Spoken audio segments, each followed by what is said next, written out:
তাফসিরে কুরতুবির মুসান্নেফ ইমাম আল কুরতুবি উনাকে জালিম বাদশাহ বন্দী করেছিল। ওনার তাফসিরে এসেছে উনি শক্তিশালী লোক ছিলেন, জেলখানা ভেঙে বাঁচার জন্য দিছে দৌড়। উনারেও ধরার জন্য জালিম বাদশার সৈনিকেরা ঘোড়া নিয়ে রওনা হয়েছে, উনিও দৌড়ায়, ঘোড়াও পেছন থেকে আসে।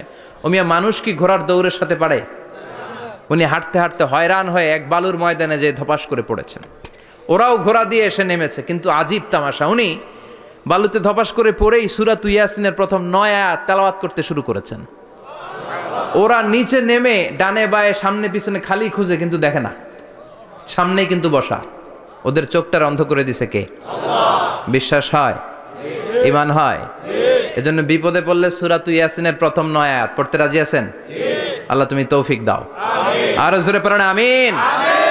এজন্য আল্লাহ চমৎকার এভাবে এই সূরাটা শুরু করে দিলেন, 2টা কাটা অক্ষর দিয়ে। আল্লাহ বললেন ইয়াসিন ওয়াল কুরআনিল হাকীম ইন্নাকা লামিনাল মুরসালিন আলা সিরাতিম মুস্তাকিম। পড়েন সুবহানাল্লাহ। ইয়াসিন সূরাটা শুরু করলেন কি দিয়ে? এটা কি কোনো বাক্য? এটা কি কোনো শব্দ? এটা কি অক্ষর? 2টা। প্রথম অক্ষরের নাম, দ্বিতীয়টা আওয়াজ করে বলেন, প্রথম অক্ষরটার নাম, দ্বিতীয়টা। খুব চমৎকার না?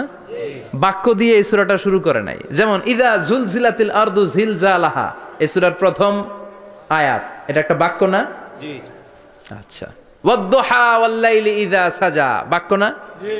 কিন্তু ইয়াসিন এটা কি কোনো বাক্য? না। এটা কি কোনো শব্দ? না, এটা কাটা 2টা অক্ষর। সুবহানাল্লাহ পড়েন। সুবহানাল্লাহ। আল্লাহ 114টা সূরার প্রায় 29টা সূরা এরকম কাটা কাটা অক্ষর দিয়ে শুরু করেছেন। সুবহানাল্লাহ নাই? সুবহানাল্লাহ।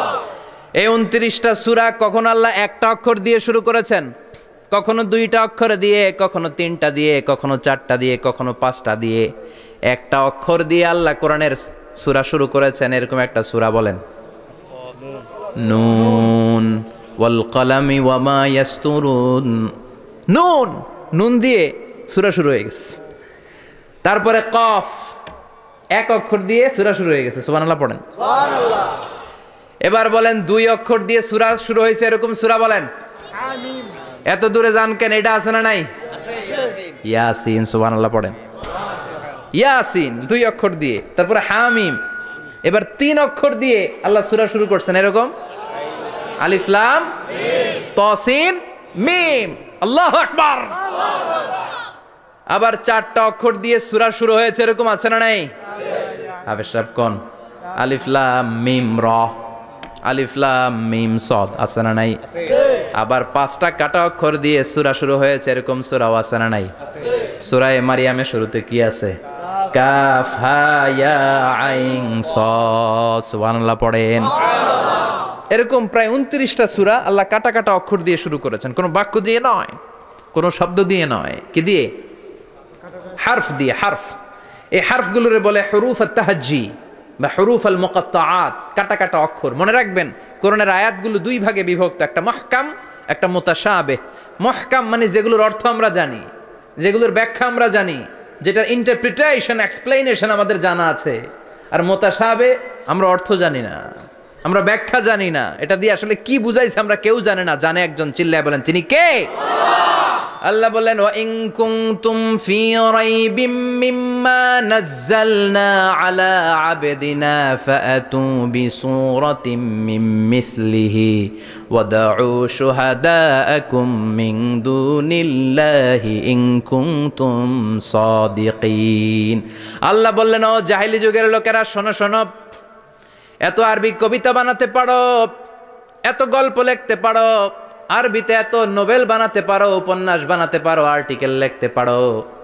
আমার নবীর উপর যে কোরআন আমি নাজিল করেছি, এই কোরআনের ব্যাপারে অন্তরে যদি কোনো সন্দেহ থাকে, বাপের বেটা হলে পারলে কোরআনের মতো একটা সূরা বানিয়ে নিয়ে আসো। পারছে? না। কিয়ামত পর্যন্ত কেউ পারবে না। বিশ্বনবী যেই জামানাতে এসেছিলেন ওই জামানায় আরবি ভাষা সাহিত্যের উৎকর্ষতা সাধিত হয়েছিল। আরবি ভাষার এতটা উৎকর্ষ পৃথিবী কখনো দেখে নাই। কবিতা, গদ্য, পদ্য, গল্প, উপন্যাস, রচনা, প্রবন্ধ, আর্টিকেলের সয়লাভ। এই ভাষা সাহিত্যিকদের চোখে আঙ্গুল দিয়ে আল্লাহ বুঝাতে চাইলেন এত অর্থ করতে পারো, এত ব্যাখ্যা জানো, এত বড় বড় বুলিয়া ওড়াও, এত কিছু তুমি জানো, তাহলে বলো ইয়াসিন অর্থ কি? সুবহানাল্লাহ কইবেন না? তাইলে বল নুন অর্থ কি, কফ মানে কি, আলিফ লাম রা মানে কি? ফাবুহিতাল্লাযী কাফার। কেউ জানে না, কেউ উত্তর দিতে পারে না। কোন সুবহানাল্লাহ। এটা কোরআনের মুজিজা, এটার অর্থ কেউ জানে না। আর এগুলোর অর্থ নিয়ে খোঁচাখুচি করাও ঠিক না। তবে মুফাসসিরিনে ইকরাম এগুলোর কিছু অর্থ সম্ভাব্য বলার চেষ্টা করেছেন। যেমন ইয়াসিনের অর্থ ইবনে আব্বাস বলেছেন এর অর্থ হতে পারে ইয়া ইনসান, হে মানুষ। সুবহানাল্লাহ পড়েন। কেউ কেউ বলেছে এটার অর্থ হতে পারে ইয়া সাইয়্যিদ আল মুরসালিন। কেউ কেউ বলেছেন ইয়াসিন হতে পারে ইসমুল্লাহ, আল্লাহর নাম। কেউ বলেছেন এটা হতে পারে ইসমুন লিন নবী, বিশ্ব নবীর নাম। আবার কেউ কেউ বলেছেন ইয়াসিন হতে পারে এই কোরআনে কারিমের একটা নাম। কোন সুবহানাল্লাহ। এই সম্ভাব্য সব কথাগুলো বলে পৃথিবীর সব মুফাসসিররা বলতে বাধ্য হয়েছেন আল্লাহু আ'লামু বিমুরাদিহি বিহি। এটার দ্বারা আসল অর্থ যে কি এটা আমরা কেউ জানি না। জানে কে? আল্লাহ। চিৎকার করে বলতে হবে, জানে কে? আল্লাহ। তাহলে ইয়াসিন মানে আমরা জানি না। ইয়াসিনের অর্থ আমরা ছেড়ে দেব কার উপর? আল্লাহ। এরপর আল্লাহ বললেন ওয়াল কোরআনিল হাকিম, প্রজ্ঞাময় বিজ্ঞানময় কোরআনের শপথ। ওয়াল কোরআনিল হাকিম, বিজ্ঞানময় প্রজ্ঞাময় কোরআনের শপথ বা কসম। ওয়াল কোরআনিল হাকিম, যে ওয়া, এই ওয়াটারে আরবিতে বলে ওয়া আল কাসামিয়া। কি বলে? ওয়া আল কাসামিয়া। কসম কাটার জন্য আল্লাহ এই ওয়া ব্যবহার করেছেন। যত জায়গায় কোরআনে আল্লাহ কসম কেটেছেন ওই কসমের শব্দটার আগে ওয়া আছে না নাই? ও মিয়া, কোরআনে আল্লাহ সময়ের শপথ করেছেন, কসম কেটেছেন, যুগের কসম কেটেছেন। যুগের সময়ের আরবি হলো আল আসর। এই আসরের আগে ওয়া আছে না নাই? কি বলছে আল্লাহ? ওয়াল আসর, ওয়াল। আবার তিন ফলের কসম আল্লাহ কোরআনে কেটেছেন। কি বলেছেন? ওয়াত্তিন, মানে তিনের কসম। জাইতুনের কসম কেটেছেন, বলেছেন ওয়াজ্জাইতুন।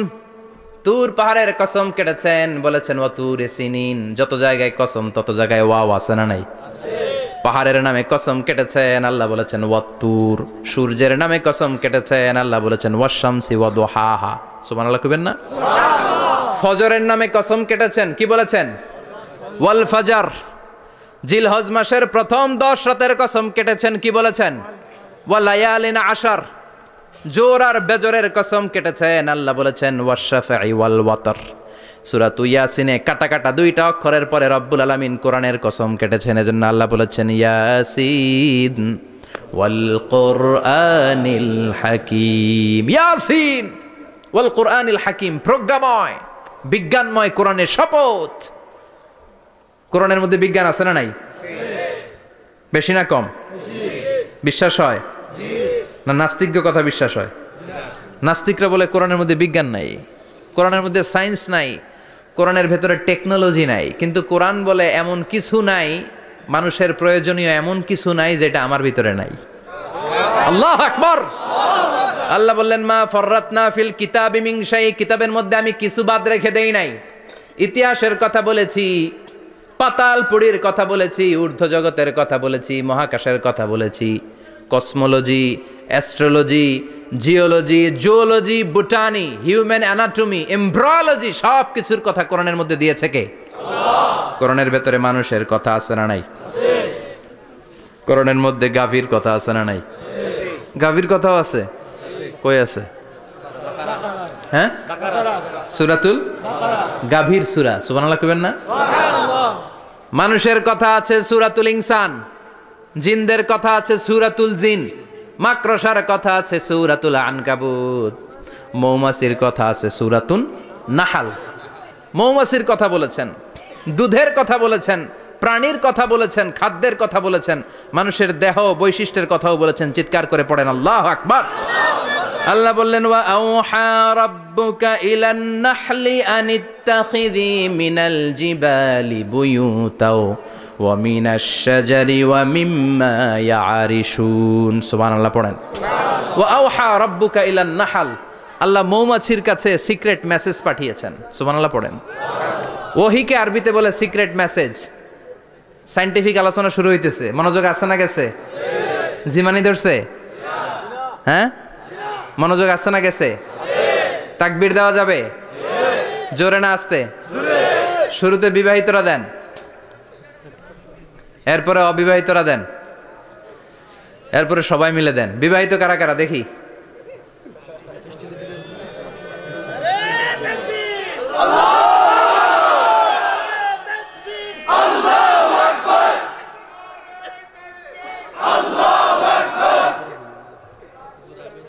বিবাহিতরা অবিবাহিতরা দিবেন না? শুরুতে বিবাহিতরা দেন, তারপরে অবিবাহিতরা দেন, তারপরে সবাই মিলে দেন। বিবাহিতরা রেডি? দেখবো কাদের গলায় জোর বেশি। দেখি দেখি, বিবাহিতরা দেন, লিল্লাহে তাকবীর, মাশাআল্লাহ। এবার অবিবাহিতরা রেডি? আওয়াজ নাই, হেরে যাবে আজকে, হেরে যাবে। রেডি? তাকবীর দাও, লিল্লাহে তাকবীর।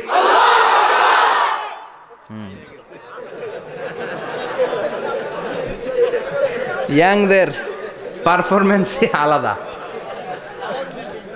আওয়াজ বেশি।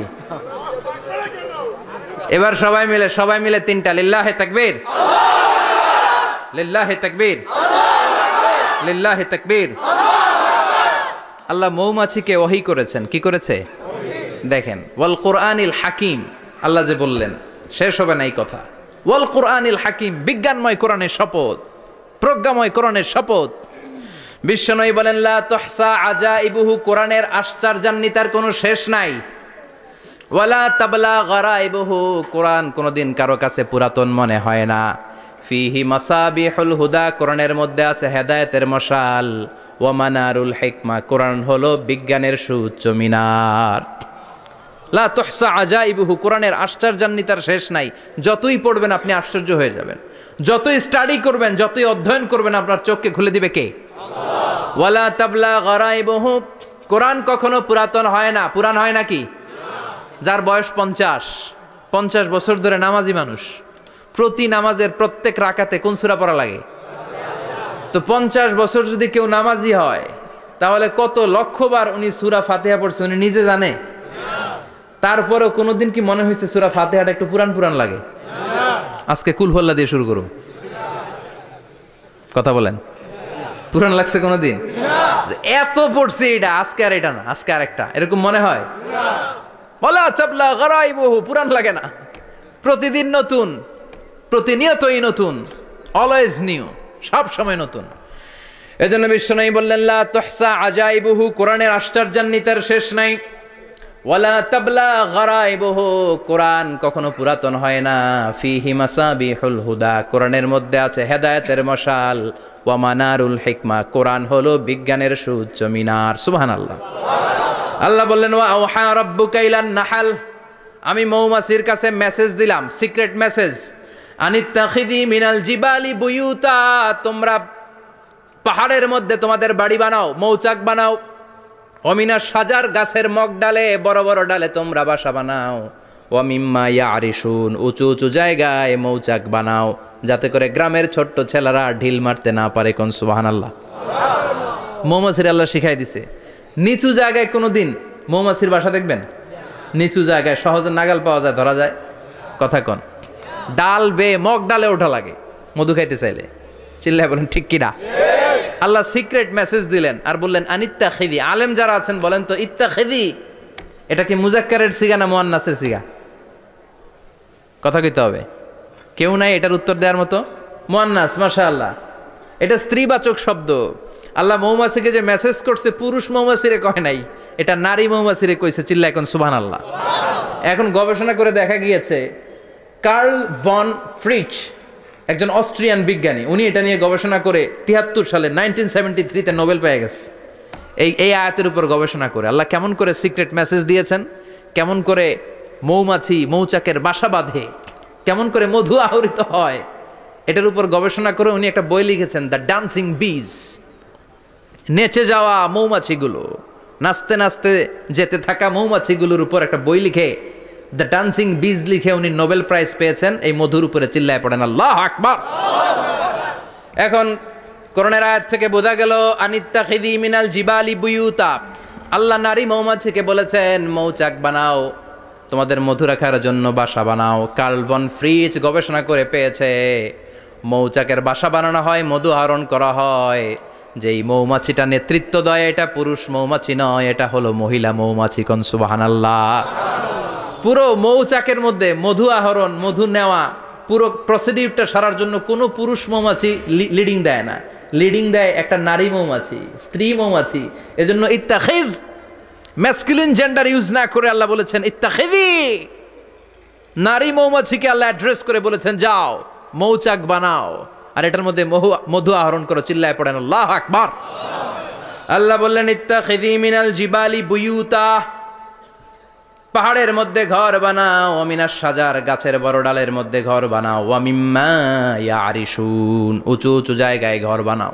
উনি গবেষণা পেয়েছেন এই মধুর মধ্যে অসাধারণ কিছু ন্যাচারাল অ্যান্টিসেপটিক আছে। কি আছে? Natural antiseptic. এটার নাম হচ্ছে প্রপিলিস। প্রপিলিস নামে একটা লিকুইড পাওয়া যায় মৌচাকের মধ্যে। এটা কাটা জায়গায় লাগা দিলে স্যাভলন, ডেটল কিছু লাগানো লাগবে না। ওই প্রপিলিসের কারণে আপনার কাটা জায়গা এমনি শুকায় যাবে। সুবহানাল্লাহ পড়েন। দ্বিতীয় বিশ্বযুদ্ধে রাশিয়ান যত সৈনিকরা যুদ্ধে আহত হতো, ওরা আলাদা করে অ্যান্টিসেপটিক খাইতো না, ওরা মধু আইনা লাগাই দিত আর সুস্থ হয়ে যেত। সুবহানাল্লাহ পড়েন। নিউজিল্যান্ডের কিছু বিজ্ঞানীরা আবিষ্কার করেছে মৌমাছির হুলের ভিতরে রেমিটিক ফিভারের অ্যান্টিবায়োটিক আছে। অনেকের বাত জ্বর হয়, বাতের ব্যথা থাকে না? থাকে, মুরব্বীদের বেশি হয়। ওই জায়গার মধ্যে যদি আপনি মৌমাছি এনে ঢুকাই দিতে পারেন, মৌমাছির হুল লাগাই দিতে পারেন, ভালো হয়ে যাবে। মৌমাছি যখন হুল ফুটে আরাম লাগে না অনেক? খাইছেন? কামড় খাইছেন? হ্যাঁ, মজা লাগে। তো নিউজিল্যান্ডের এই গবেষকরা এরা আবিষ্কার করেছে যে মৌমাছি যদি হুল ফুটিয়ে দেয়, ওইখানে বাতের ব্যথা থাকলে, বেদনা থাকলে এটা ভালো হয়ে যাবে। আমি নিজে দেখেছি, বিবিসি একটা ডকুমেন্টারি। ইজিপশিয়ান একজন ফিজিশিয়ান, চিকিৎসক, উনি ওনার বাতের ব্যথায় আক্রান্ত যত রুগীরা আছে ওদের গায়ের মধ্যে মৌমাছি এনে এনে নিজে নিজে হুল ফুটায়। রুগী চিৎকার মারে, ও মাগো, ও আল্লাহ গো, কিন্তু একদিন পরে ব্যথা নাই, আর কয় ভালো হয়ে গেছি। সুবহানাল্লাহ কইবেন না? তো এজন্য এই কার্ল বন ফ্রিজ 1973-তে দ্য ডান্সিং বিজ লেখে গোটা বিশ্বকে তাক লাগিয়ে দিয়েছে। তার গবেষণার প্রতিটি পয়েন্ট কোরআনের আয়াতের সাথে মিলে যায়। চিৎকার করে পড়েন আল্লাহু আকবার। এই যে আমরা মধু খাই, এই মৌচাকের ভেতরে অন অ্যান অ্যাভারেজ অ্যারাউন্ড 60,000 মৌমাছি থাকে। 3 ভাগে, একটা হচ্ছে কুইন বি, একটা মেল বি, আর একটা হচ্ছে ওয়ার্কার বি। একটা থাকে রানী মৌমাছি, এর নেতৃত্বে সবাই চলে।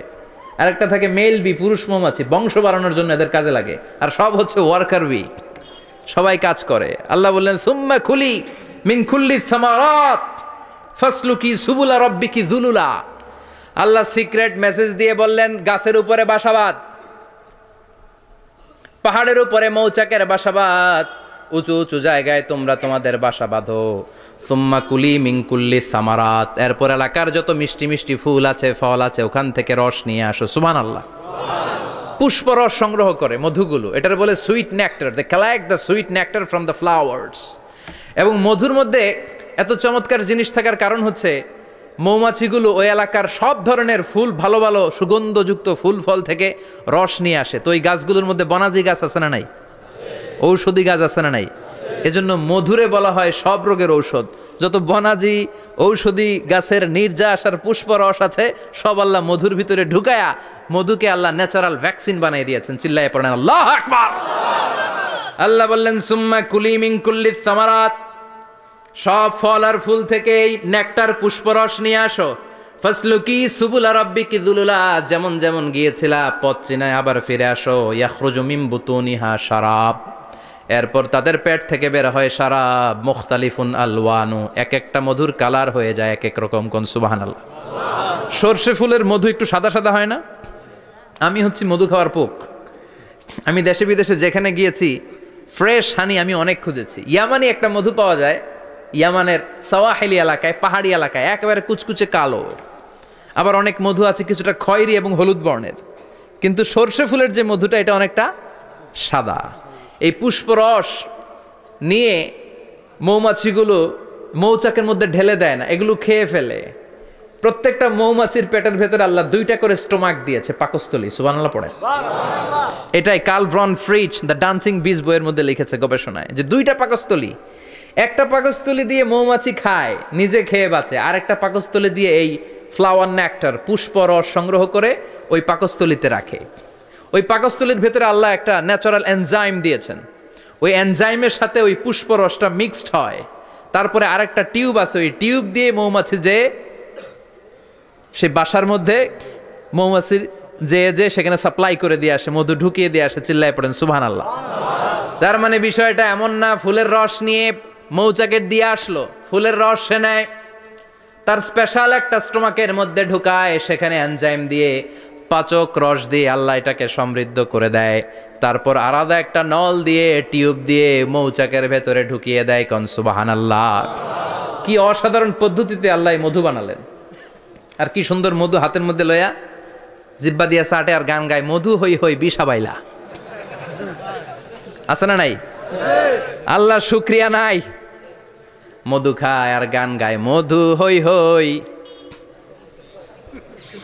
বিষা বাইলা, অনহারণে ভালোবাসার দাম নদিলা। আছে না নাই? ডাকাইত। এই মধু খেয়ে শুকরিয়া করতে হবে কার? বসো, চিৎকার করে বলেন শুকরিয়া করতে হবে কার? আল্লাহ বললেন ইয়াখরুজু মিন বুতুনিহা। এটা মধু সরাসরি চলে আসে না, ওর পেট থেকে বের হয়। মুখতালিফুন আলওয়ানুহু, বিভিন্ন রঙের মধু। আছে না নাই? ব্ল্যাক কালারের মধু হয়, হোয়াইট হানি হয়, অর্গানিক হানি হয়, ক্রিমড হানি হয়। কত ধরনের মধু যে আল্লাহ পৃথিবীতে রেখেছে তার ইয়ত্তা নাই। এরপর আল্লাহ বললেন ফিহি শিফাউন লিন্নাস, মধুর ভেতরে শিফা দিয়েছে কে? আল্লাহ। এজন্য বিশ্বনবীর খাদ্য তালিকার মধ্যে মধু আছে না নাই? বিশ্বনবী সুগন্ধযুক্তওয়ালা মধু খেতেন, দুর্গন্ধযুক্তওয়ালা কোনো মধু মুখে নিতেন না। সুবহানাল্লাহ।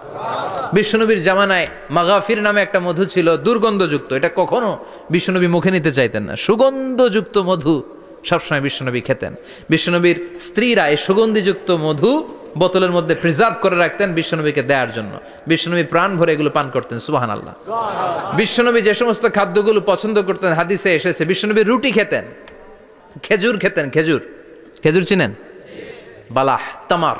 দুধ খেতেন, এই মধু খেতেন, জব খেতেন, বার্লি খেতেন, লাউ খেতেন, রুম্মান, ডালিম ফল, আনার ফল। আনার চিনেন? আনার, এই আনার খেতে পছন্দ করতেন বিশ্বনবী। মাশরুম খেতেন, মাশরুম। মাশরুম চিনেন? ব্যাঙ্গের ছাতার মতো। রেস্টুরেন্টে ইদানিং মাশরুমের স্যুপ পাওয়া যায়, এটা খাবেন। যাদের চোখের জ্যোতিতে সমস্যা, দৃষ্টিতে সমস্যা খাবেন। হাদিসে এসেছে আল কামআতু মিনাল মান ওয়া মাউহা শিফাউন লিল আইন। মাশরুম হলো মান্না সালোয়ার মতো খাবার। মাশরুমের স্যুপ যারা খাবে, চোখের জ্যোতি যাদের কম, তাদের চোখের জ্যোতি বাড়িয়ে দিবে কে? বুখারীর বর্ণনা, কানা রাসূলুল্লাহ ইউহিব্বুল হালাওয়া ওয়াল আসাল।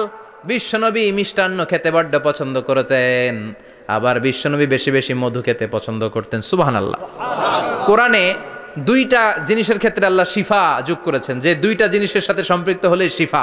এক হচ্ছে কোরআন পড়লে শিফা, অনুনাজ্জিলু মিনাল কোরআনি মা হুয়া শিফা। আবার কোরআনে এই আয়াতের ক্ষেত্রে বলা হয়েছে শিফা ফিহি শিফাউন লিন্নাস। এজন্য সাইয়েদানা ইবনে মাসউদ এই উম্মাকে উদ্দেশ্য করে বলেছেন আলাইকুম বিশিফাইন, তোমাদের উচিত দুইটা জিনিস থেকে শিফা নেয়া। এক হলো কোরআন, দুই হলো আসাল মানে মধু। কোন সুবহানাল্লাহ। কোরআন তেলাওয়াত করলে অসুস্থরে সুস্থ করে দেয় কে? সূরা ফাতিহা তেলাওয়াত করলে অসুস্থকে সুস্থ বানিয়ে দেয় কে? আবার মধু খেলে সুস্থ বানিয়ে দেয় কে? মধু খেয়ে প্রশংসা করবেন কার? নাকি মধু হই হই বিষা বাইলা বলবেন এগুলা কখনো? খাঁটি মধু খেতে হবে। খাঁটি মধু চিনার উপায় হচ্ছে এটাতে পিঁপড়া জমে না, এটা ফ্রিজে রাখলে জমাট বাঁধে না, এটাতে দুর্গন্ধ হয় না। এক গ্লাস পানির মধ্যে এক ড্রপ মধু ছেলে দিলে এটা পানির সাথে না মিশে একেবারে নিচে চলে যায়। খাঁটি মধু খেতে হবে। তাহলে ফিহি শিফাউন লিন্নাস। কত কিছু দিয়ে যে আল্লাহ এটাকে সমৃদ্ধ করেছেন। এটার মধ্যে গ্লুকোজ আছে, এটার মধ্যে সুক্রোজ আছে, ফ্রুকটোজ আছে, প্রোটিন আছে, মিনারেলস আছে, ক্যালসিয়াম আছে, ভিটামিন আছে। খাইলেই শরীর গরম হয়ে যায়। সুবহানাল্লাহ। এজন্য শীতকালে বেশি বেশি খাবেন, জাম্পাল লাগবে না। শীতকালে মধু খেয়ে রাত্রেবেলায় বের হবেন, আর মাফলার পেঁচিয়ে বেরোয়া লাগবে না। সুবহানাল্লাহ পড়েন। তার মানে আল্লাহ বললেন ইয়াসিন ওয়াল কোরআনিল হাকিম, প্রজ্ঞাময় বিজ্ঞানময় কোরআনের কসম। কোরআনের ভেতরে বিজ্ঞান আছে না নাই? বিজ্ঞানের কথা এই তো শুরু করলাম, আজকে সারা রাত বিজ্ঞানের কথা বলবো। থাকবেন কতক্ষণ? হ্যাঁ, স্লোগান দেন লিল্লাহে তাকবীর। এরপরে আল্লাহ বললেন গোলাম ওয়া ইন্না লাকুম ফিল আনআমি লাইবরা, প্রাণীকুলের দিকে নজর করে তাকাও, প্রাণীকুলের মধ্যে আমি তোমাদের জন্য নিদর্শন রেখেছি। নুসকিকুম মিম্মা ফি বুতুনিহি, এই প্রাণীকুলের পেট থেকে একটা চমৎকার জিনিস আমি বের করে দেই, এটার নাম হচ্ছে দুধ। এটা কি? দেখেন একই আয়াতের মধ্যে আল্লাহ মধুর কথাও বললেন, আবার দুধের কথাও বললেন। দুধটা কিভাবে হয়, উৎপন্ন হয়, মধু কেমনে হয়, ইঞ্চি ইঞ্চি কথা এই কোরআনের ভেতরে তুলে ধরলেন কে? আল্লাহ বললেন মিমবাইনি ফারসিউ ওয়াদামিল লাবানা, গোবর আর রক্তের মাঝখান দিয়ে আমি দুধ বের করি। সুবহানাল্লাহ পড়েন। আমরা যাই এই গাভীর ওলান টানা শুরু করি সকালবেলা বিসমিল্লাহ বলে, কিন্তু কেমনে যে এটা আসে ওইদিকে নজর নাই। ডাকাত বিসমিল্লাহ বলে শুরু করে না, দুধ খাই আলহামদুলিল্লাহ পড়ে না, আছে না নাই? আল্লাহ বলেন মেকানিজমটা শোনো কেমনে আমি খাওয়াই। আল্লাহ বললেন মিমবাইনি ফারসিউ ওয়াদামিল লাবানা, গোবর আর রক্তের মাঝখান দিয়ে আমি দুধ বের করে দেই। সুবহানাল্লাহ। গরু যে ঘাস খায়, এই ঘাস থেকে রক্ত হয় আর গরুর গোবর হয়। পেটের একদিকে থাকে গোবর, আরেক দিকে থাকে রক্ত। রক্ত দুর্গন্ধ, গোবরও দুর্গন্ধ। রক্তও নাপাক, গোবরও নাপাক, এই দুই নাপাক আর দুর্গন্ধের মাঝখান দিয়ে সুগন্ধযুক্ত দুধ বের করে দেয় কে? আল্লাহ বললেন মিমবাইনি ফারসিউ ওয়াদামিল লাবানা, গরু যে খাবারগুলো খায় ওই খাবারের এক পাশ দিয়ে গোবর হয়ে যায় আর এক পাশ দিয়ে রক্ত হয়ে যায়, মাঝখান দিয়ে দুধ বের করে দেয় কে? What a amazing mechanism of discharging milk from animal's body. What a amazing mechanism. একদিক দিয়ে গোবর দুর্গন্ধ, আরেক দিক দিয়ে ঘাস খাওয়ার কারণে রক্ত হয়, মাঝখান দিয়ে দুধ বের হয়ে যায়। সুবহানাল্লাহ। আবার বাছুর ছাড়া দুধ পাওয়া যায় না। গাভী আছে কার কার? হাত তোলেন তো। বাছুর ছাড়া দুধ পাওয়া যায়? শুধু গাভী, বাছুর নাই, দুধ আসবে? আবার এই যে বিশাল বড় ওলান 20 কেজি দুধ দেয় প্রতিদিন, এই ওলান কাটলে দুধ পাওয়া যায়? এক ফোঁটা দুধও ওলানটা কেটে টুকরা টুকরা করলে আপনি পাবেন না। এটা আলাদা মেকানিজম। এটা ভিতর থেকে একটা নির্যাস, বাছুর নিয়ে দুইটা ঢু মারবেন, ওই নির্যাস দিয়ে দুধ বেরোতে থাকবে গোবর আর রক্তের মাঝখান দিয়ে। চিৎকার করে পড়েন আল্লাহু আকবার। এজন্য বিশ্বনবী বলতেন বেশি বেশি দুধ খাও। দুধ হলো সুষম খাদ্য। পৃথিবীতে আবিষ্কৃত যত খাবার আছে দুধের চাইতে ভালো খাবার আছে নাকি? কথা কন।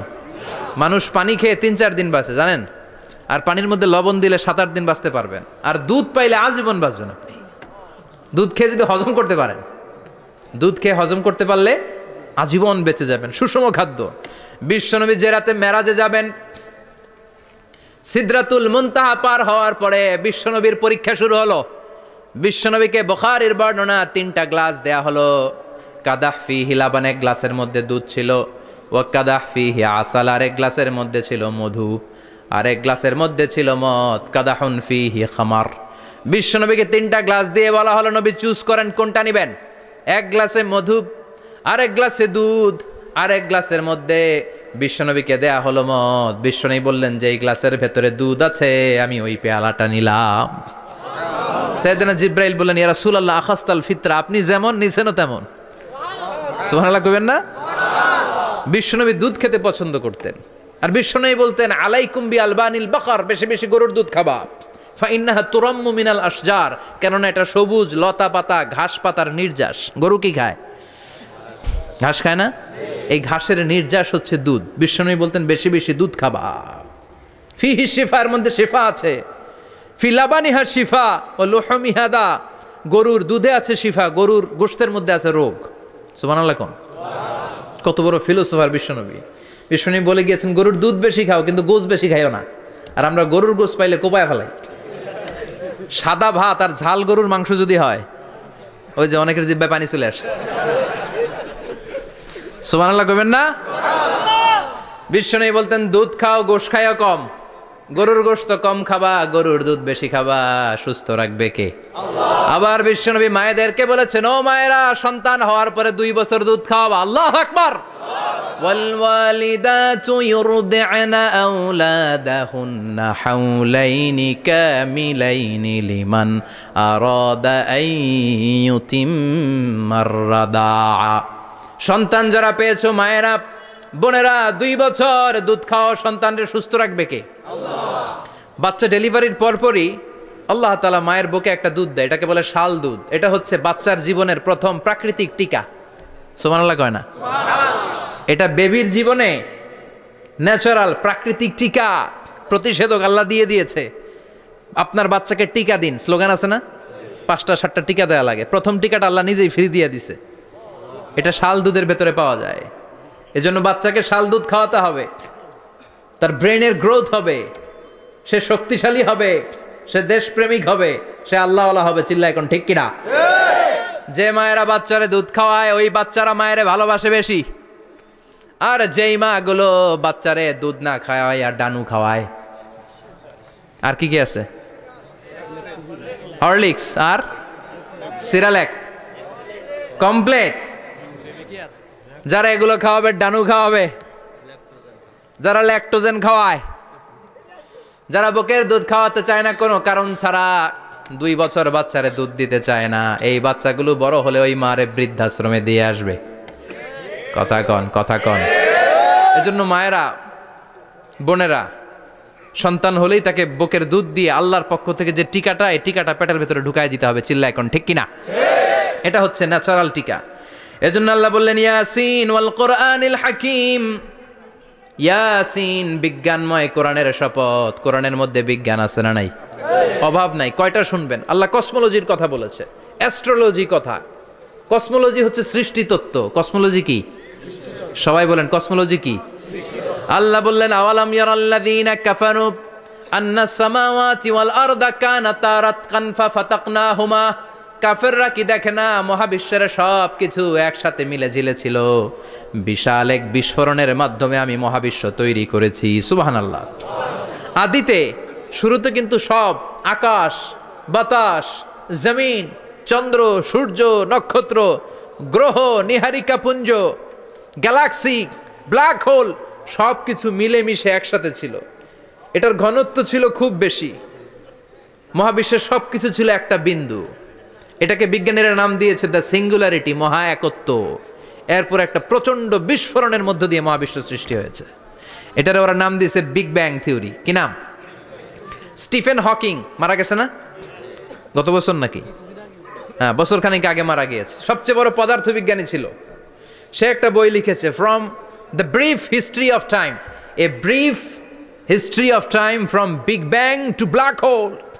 সেখানে সে প্রমাণ করেছে কোরআনের এই আয়াত, কানাতা রাতকান, মহাবিশ্বের সবকিছু একটা বিন্দু ছিল। চাঁদ, সূর্য, গ্রহ, তারা সব কি ছিল? কথা বলেন, সবাই বলেন।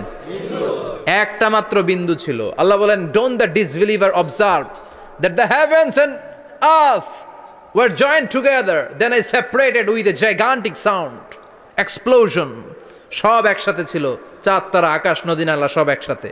তারপরে একটা বিকট বিস্ফোরণের মধ্য দিয়ে পৃথিবী হয়েছে, এ চাঁদ হয়েছে, চন্দ্র হয়েছে, সূর্য হয়েছে, মহাবিশ্বের সব কিছু এই মহাবিস্ফোরণের মধ্য দিয়ে হয়েছে। চিৎকার করে পড়েন আল্লাহু আকবার। এই যে ছোট্ট পৃথিবীতে আমরা বসে আছি, এই পৃথিবীর চেয়ে সূর্য 13 লক্ষ গুণ বড়। চিল্লায় পড়েন আল্লাহু আকবার। এটা কি বাড়ির কাছের কথা? 13 লক্ষ গুণ বড়, কল্পনা করা যায়? তার মানে কি সূর্যই সবচেয়ে বড়? না, সূর্যের চেয়ে অনেক বড় বড় তারা আছে। ব্যাটেল জিউস নামে একটা তারা আছে মহাকাশে, যেটা যে সূর্য পৃথিবীর চেয়ে 13 লক্ষ গুণ বড়। এই ব্যাটেল জিউস তারা সূর্যের চেয়ে 33 কোটি গুণ বড়। এই ব্যাটেল জিউস তারাটাই কি সবচেয়ে বড়? না, এর চেয়েও কত বড় তারা যা আছে কোনো হিসাব নাই। এরকম বিশাল বিশাল তারা ঘুরতে ঘুরতে মাওয়াকিউন নুজুম, ব্ল্যাক হোল নামে একটা রেঞ্জ আছে।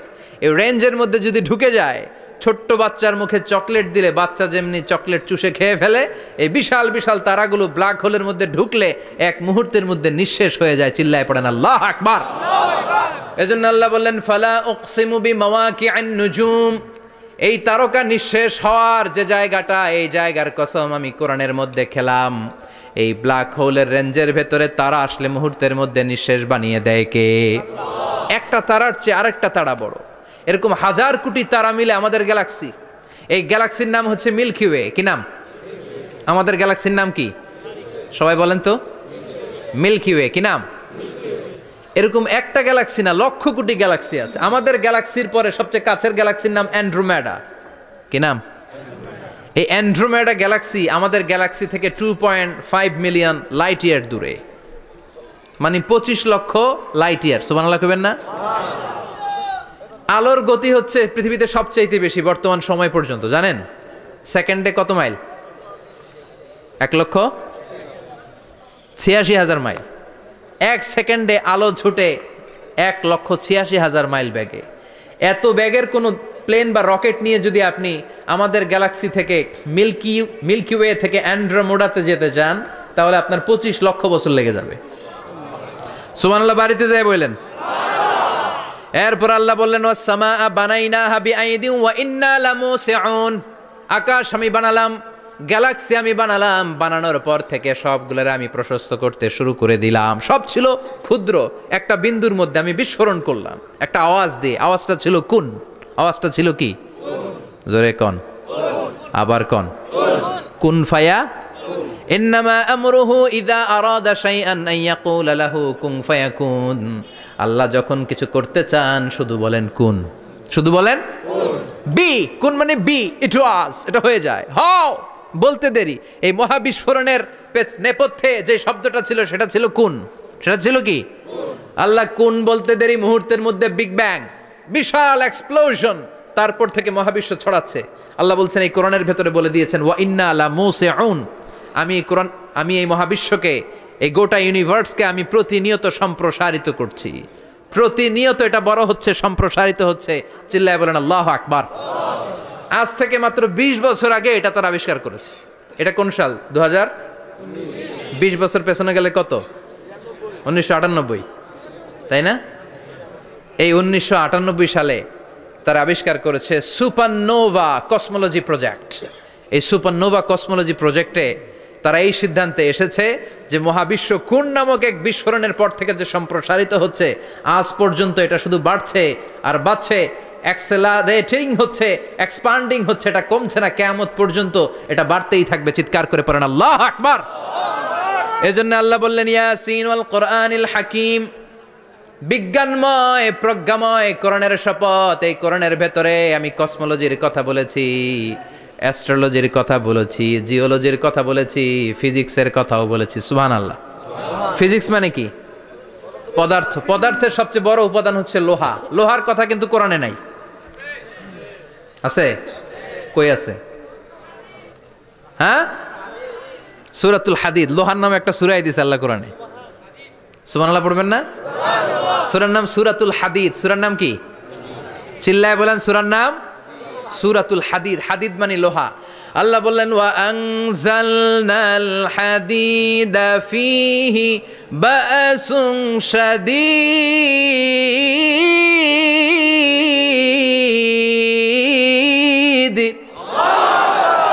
ওয়া আনজালনাল হাদিদ ফীহি বা'সুন শাদীদ। আমি লোহা নাজিল করলাম আর লোহার ভেতরে আমি ভয়ঙ্কর শক্তি ঢুকাইয়া দিলাম। সুবহানাল্লাহ।